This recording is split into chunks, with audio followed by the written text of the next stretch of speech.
On va construire des triangles rectangles avec des proportions particulières. Alors je vous rappelle que pour l'angle B, le côté AC est le côté opposé, et pour ce même angle B, le côté AB est le côté adjacent. Donc on va construire ici un premier triangle rectangle ABC rectangle en A, de telle sorte que le côté AB soit égal au côté AC.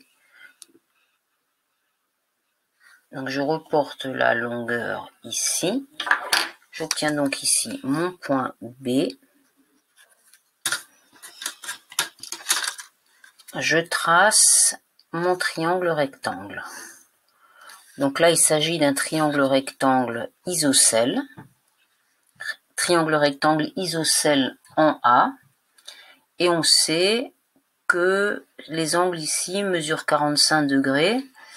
Si vous n'en êtes plus convaincu, eh bien c'est tout simple. Comme le triangle est isocèle en A, les deux angles B et C ont la même mesure. Et comme la somme de ces deux angles fait 90 degrés, eh bien chacun fait la moitié de 90 degrés. Je pourrais construire un autre triangle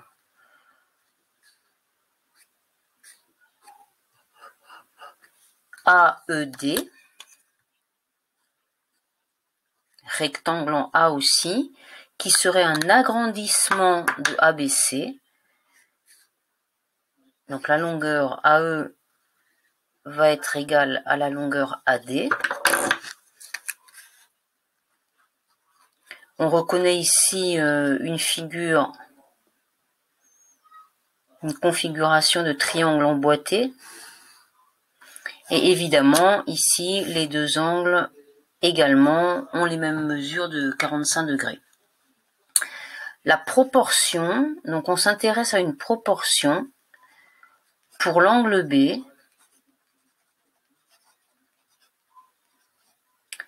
Pour l'angle B, qui est la proportion de la longueur du côté opposé, donc longueur du côté opposé à B, sur la longueur du côté adjacent à B.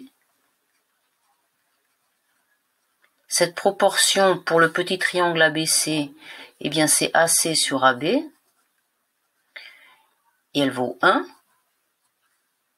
Pourquoi elle vaut 1 ?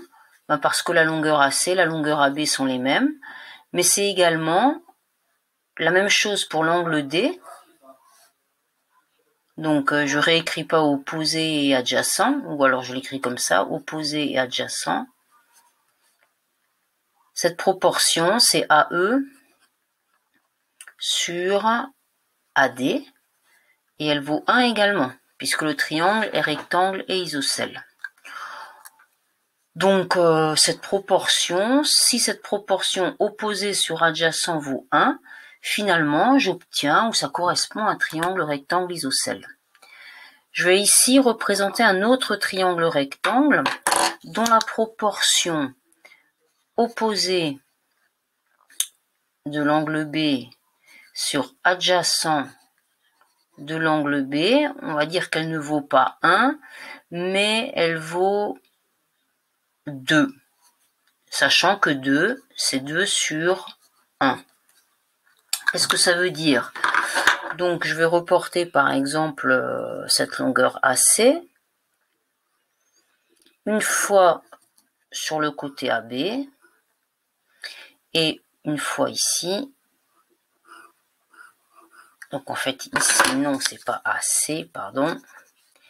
C est ici. J'ai reporté cette longueur 2 fois. Ici, une fois. En longueur unité. Ce qui fait que j'obtiens ici un triangle rectangle, ABC rectangle en A, dont la proportion opposée sur adjacent à l'angle B, cette proportion vaut bien 2, puisque c'est AC sur AB. On voit de suite que ces deux triangles n'ont pas du tout la même forme. Celui-là, il devient un petit peu plus long.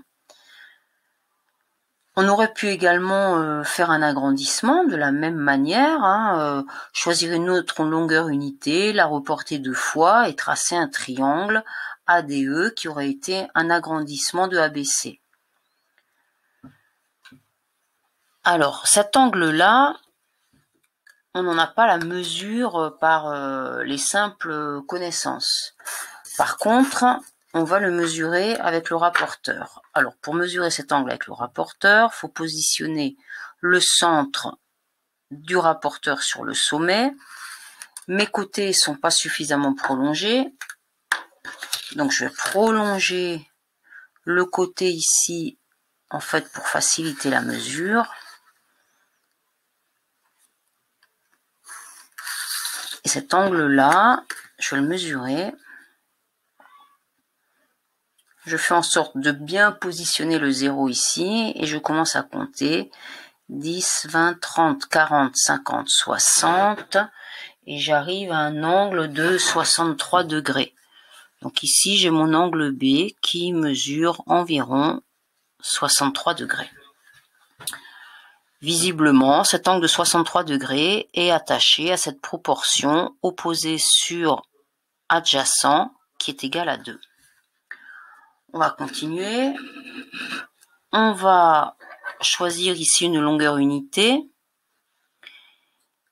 et on va construire un triangle dont la proportion opposée de l'angle B sur adjacent de l'angle B serait égale à 3. 3, c'est 3 sur 1. Donc il suffit que je construise AC égale à 3 et AB égale à 1 pour obtenir un triangle avec une telle proportion. Donc j'ai ma longueur unité, je la reporte une fois, mon compas a bougé, donc je la reporte une fois et une seconde fois. Voilà, donc ici j'ai mon point C. Cette même longueur, je la reporte sur la perpendiculaire. J'ai mon point B. Et ici, je construis mon triangle qui est de plus en plus aplati. Donc mon angle B semble ici devenir de plus en plus grand. Et de la même manière, je vais mesurer cet angle.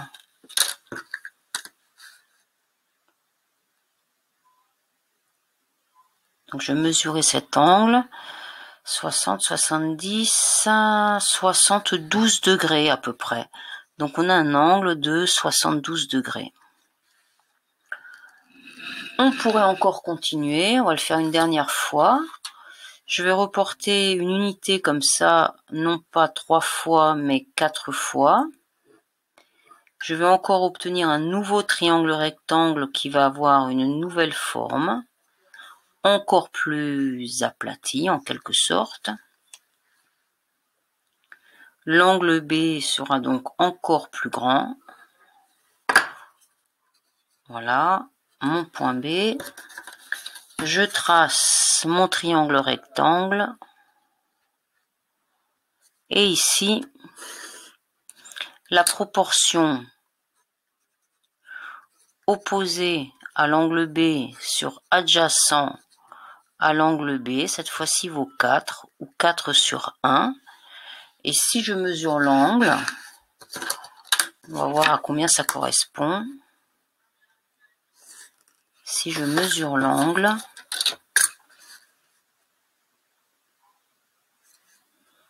eh bien ça correspond à 76 degrés environ. Eh bien cette proportion, elle porte un nom. Cette proportion s'appelle la tangente de l'angle B. La tangente de l'angle B, c'est une proportion longueur du côté opposé à B sur longueur du côté adjacent à B. Ce qui veut dire que on a ici sur cette feuille tangente 45 degrés environ égale à égale à 1, pardon, pas environ égale, mais exactement égale à 1. Tangente de 63 degrés environ égale à 2. Tangente de 72 degrés environ égale à 3. Et tangente 76 degrés environ égale à 4.